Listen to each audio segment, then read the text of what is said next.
Bonjour à tous. Eh bien, nous voici pour un nouveau tutoriel concernant Top SolidWood. Aujourd'hui, on va aborder les esquisses. Les esquisses, c'est la première phase sur un modeleur qui consiste à tracer des lignes pour être capable ensuite d'extruder, de modéliser, de passer en 3 dimensions. Bien, je vous invite donc à ouvrir Top Solid. Donc, lorsque votre top solide s'ouvre, alors peut-être que le mien va s'ouvrir plus vite que le vôtre, vous allez arriver sur une page d'accueil. Il vous demande si vous autorisez cette application, vous dites oui. Voilà, une page d'accueil où vous retrouvez ici tous vos documents que vous avez récemment ouverts et enregistrés. Vous pouvez donc accéder directement. Nous allons plutôt passer par l'onglet Nouveau document qui est juste en haut ici.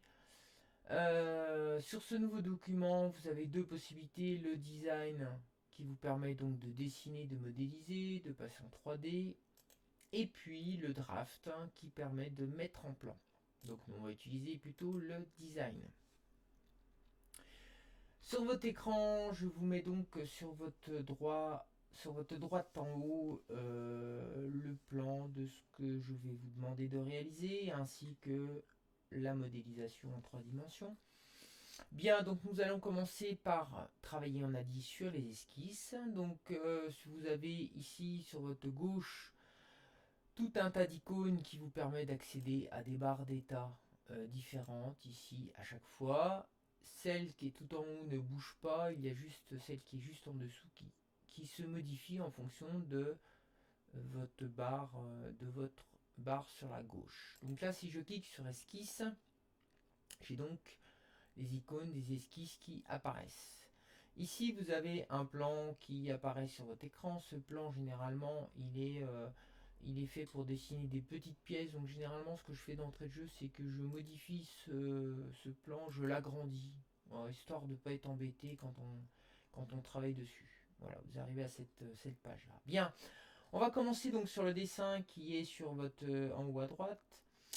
Vous avez plusieurs petits dessins à faire. On va déjà commencer par faire le rectangle en fait. Donc le rectangle, pour faire le rectangle, il suffit de cliquer dans créer le contour. Et vous avez rectangulaire qui apparaît. Il suffit de cliquer sur rectangulaire. À chaque fois que vous cliquez sur une commande, vous avez ici une barre de dialogue qui s'affiche. Donc rectangulaire, je peux soit cliquer sur le carré rectangulaire, soit faire un clic droit avec ma souris. Dans ce cas-là, je suis directement rectangulaire. Donc là, je clique gauche une fois, je clique gauche une deuxième fois pour marquer mon rectangle sur ma page. Et j'ai la possibilité ici de cliquer sur côté automatique. Voilà, ça m'affiche des cotes. Alors l'intérêt d'afficher ces cotes-là, c'est qu'on peut les modifier. Donc c'est ce qu'on va faire tout de suite, puisque dans votre dessin, on vous demande de faire un rectangle de 400 par 300. Donc on va utiliser ici la petite commande modifier élément, modifier paramètre. On clique sur le paramètre et on indique sa valeur. Donc là, vous allez indiquer 400 mm. Vous faites pareil de l'autre côté. On va indiquer ici 300 mm. Voilà, donc là, mon rectangle fait la cote que je souhaite.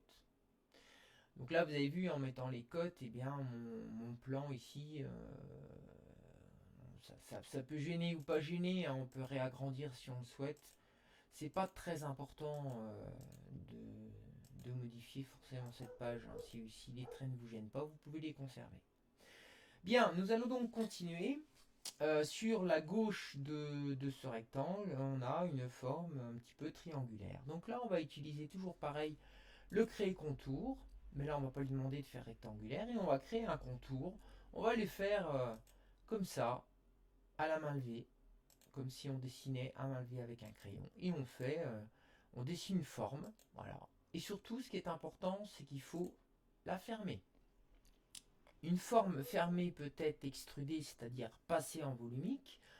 Si elle n'est pas fermée, vous ne pourrez pas la passer en volumique. Voilà, donc une fois qu'on a ça, on a quelques codes qui sont indiqués sur notre plan ici en haut à droite. Et ces codes, eh ben, il va falloir que l'on puisse les indiquer. Alors, le plus simple, c'est de prendre la commande côté et on va mettre on va indiquer les cotes qu'on va vouloir modifier. Donc celle-ci. On a la cote en bas ici qui est de 200 mm qu'il faut aussi qu'on modifie. On a cette cote-ci qui va être à 80 mm. Et puis on veut également que l'angle de là à ici soit de 45 degrés. Voilà. Donc à chaque fois, vous avez vu, c'est très simple d'utiliser la cotation. Il suffit de cliquer sur les bonnes lignes. On va donc maintenant faire modifier pour changer les cotes pour avoir celle que l'on souhaite. Ici, la cote doit faire 80. On tape 80. On a juste besoin de cliquer sur la cote et de taper notre valeur sur notre clavier et de faire entrer sur notre clavier. Ici, même chose, 45 degrés. Je tape 45, je valide. Ici, je tape 470 mm et je valide. Voilà. Et normalement, en faisant ça, vous obtenez forcément la forme qui est indiquée sur le plan. Je vais donc maintenant demander que cet élément-là vienne se coller à celui-ci. Dans ce cas-là, je vais aller dans, ici, la commande contrainte. Quand je clique dans cette commande contrainte, j'ai la possibilité ici de faire coïncider. Vous avez vu quand je m'approche ici des icônes, ça me donne la commande en question, c'est coïncidence. On fait coïncider un élément avec un autre. Donc je clique sur la commande coïncidence et je vais venir faire coïncider cette ligne-là avec celle-ci. Et voilà, mon espèce de triangle vient se coller à mon rectangle. Ensuite, sur le plan, j'ai indiqué qu'ici, je voulais une différence de valeur de 100 mm. Et bien, il suffit simplement de coter. Donc, on va aller dans cotation. On va coter la dimension de là, de cette ligne-là à cette ligne-là. Voilà, ma ligne de cotation apparaît. Là, actuellement, j'ai 46,87. Moi, je veux qu'il y ait 100 mm. Je vais donc modifier ma cotation. Je clique dessus. J'indique la valeur souhaitée. Je mets 100 mm. Et voilà, notre triangle est en place par rapport au rectangle. J'ai maintenant un arrondi, enfin un cercle à faire ici, d'accord, sur cette ligne. Donc là, le cercle, il suffit que je clique dans cercle. Voilà. Quand je clique dans cercle ici, j'ai la possibilité soit d'indiquer la cote du diamètre, soit la cote du rayon. Moi, sur mon plan, j'ai indiqué la cote du diamètre. Donc je mets diamètre. Je tape ma valeur de diamètre qui est de 400 mm et je valide avec la touche entrée. Et voilà, mon cercle est donc apparaît avec sa bonne cote. Je le mets où je veux.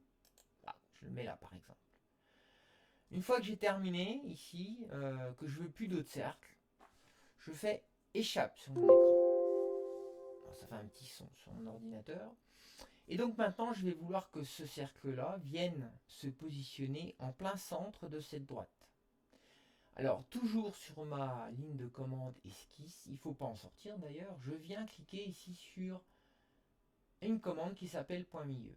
Et là, il va me faire un point en plein milieu d'une droite. Il faut juste que j'indique le premier point de ma droite, le deuxième point de ma droite, et là, vous avez vu, on voit apparaître ici le point milieu. Et donc, ce cercle, je vais venir le positionner avec sa tangente sur le point milieu. Je vais utiliser les contraintes. Contrainte, ici, on a une commande qui s'appelle ici tangente. Ou on a une autre contrainte qui s'appelle coïncidence. Moi, si j'utilise tangente, ça va m'amener mon cercle sur la droite. Mais moi, je veux qu'il vienne sur le point du milieu. Donc, je vais utiliser plutôt coïncidence. Je vais faire coïncider ce cercle avec le point ici. Voilà. Et là, vous avez vu, il est coïncidé, mais il n'est pas tangent. Donc, je vais rajouter une contrainte tangente. Mon cercle ici, tangent à cette droite. Et voilà mon cercle qui est en position. Donc là, on a déjà pratiqué, fait en tout cas tous nos petites surfaces un peu particulières. Maintenant, on souhaite, là j'agrandis un petit peu mon tracé, on souhaite maintenant faire un pourtour. Alors pour faire le pourtour de ces trois éléments, j'utilise toujours la commande ici dans la barre d'état esquisse. Et je vais tracer le contour main levée, toujours comme tout à l'heure. Moi, je fais un contour main levée qui ne sera pas forcément à l'emplacement que je souhaite pour l'instant, mais c'est pas grave, on s'en préoccupe pas plus que ça. Et voilà, on a tracé le contour. Alors maintenant, on a sur notre plan des valeurs qu'il va falloir respecter. Il va nous falloir 670 de là, là, il va nous falloir 400 mm ici, de là, là, etc. etc. Mais pour l'instant, moi, vous avez vu mon encadré là, il n'est pas forcément parallèle. Et il n'est pas parallèle par rapport au repère. Donc je vais déjà mettre ma base ici parallèle au repère. Je vais donc aller dans contraintes. Et je vais lui demander, alors on a plusieurs possibilités. On a une contrainte orientation. Et on va lui demander de s'orienter, d'orienter ça. Vous avez vu par rapport aux X ou aux Y. Donc moi je demande de l'orienter par rapport aux X. Et vous avez vu tout de suite, pof, il s'est mis en position. Ma ligne ici, elle est bien alignée par rapport à mon axe des X. Et donc là maintenant que je suis droit, je vais pouvoir mettre d'autres contraintes. Alors, ici, on peut lui demander que ce soit tout perpendiculaire. Là, moi, je sais que c'est perpendiculaire parce qu'en fait, il y a un petit triangle qui apparaît sur mes deux lignes ici, vous avez vu, et vous avez même un carré qui indique que la ligne là avec la ligne là est perpendiculaire. Si j'agrandis également ici, je vois que j'ai mon petit carré vert. Ça veut dire que ça, mes lignes sont perpendiculaires. Voilà, donc ça veut dire que votre tracé à main levée est pas si mal que ça. Par contre, celle-ci ne l'est pas. Donc on va aller dans mon... Alors je suis toujours dans ma commande contrainte, perpendiculaire, et je vais demander que cette droite-là soit perpendiculaire à celle-ci. Voilà. Et là, tout s'est mis en place. Et maintenant, les autres contraintes, ce sont des contraintes de cotation. Donc on va coter notre élément. Donc on va coter ce dont on a besoin. Cette ligne-là à cette ligne-là. On va coter cette ligne-là à celle-ci. On va coter celle-là à celle-là. D'accord? On va coter celle-ci à celle-ci. Ensuite, on va coter celle-ci à celle-ci. Donc à chaque fois, hein, c'est simple à réaliser, ça va très vite. Et il n'y en a pas d'autre si ce n'est mon angle de là à là. Voilà. Et ensuite, vous faites modifier. Je modifie. Ma cote ici, elle doit être de 670. Ma cote ici doit être de 400. Ma cote ici doit être de 240. Voilà.